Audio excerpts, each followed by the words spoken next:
This was a baby rancor. It would imprint on the first person it saw, treating them as its father. From then on, it officially became my son, and he was more loyal than any dog. With the rancor's help, I summoned every territorial lord on the planet to discuss how to deal with the Pike Syndicate. But spice brought the lords enormous profits. Faced with such temptation, some began to question my strength. We make many credits from the sale of spice in our territories. Why do you deserve to be the daimyo? What prevents us all from killing you and taking what we want? I did not offer any explanation, and the rancor gave them their answer.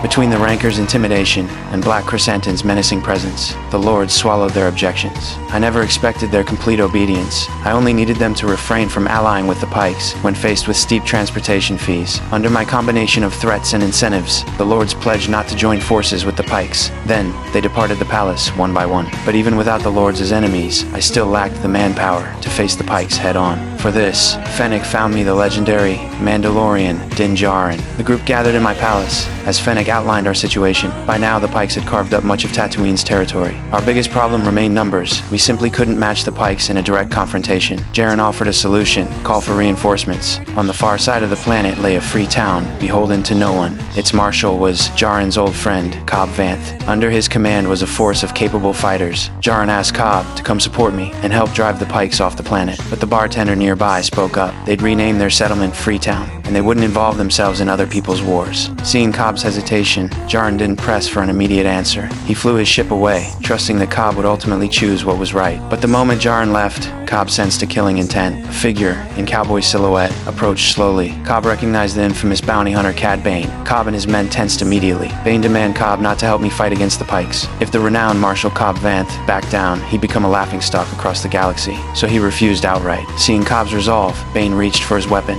Cobb's hand drifted to his hip, assuming a dueling stance. But in terms of raw skill, he was no match for the battle-hardened Bane. His draw wasn't fast enough, and so he fell under Bane's guns. Bane turned and walked away victorious. He returned to headquarters to report to the Pike leadership. Hearing that progress was on track, the Pikes authorized the next phase. 2 Pikes walked into a hotel carrying bombs. Before the waitress could approach, both men stood and hurried out, leaving the device behind. The owner watched them leave with confusion. Seconds later, the hotel exploded. Through the bombing, the Pikes sent a message to everyone. This is what happens when you stand with me.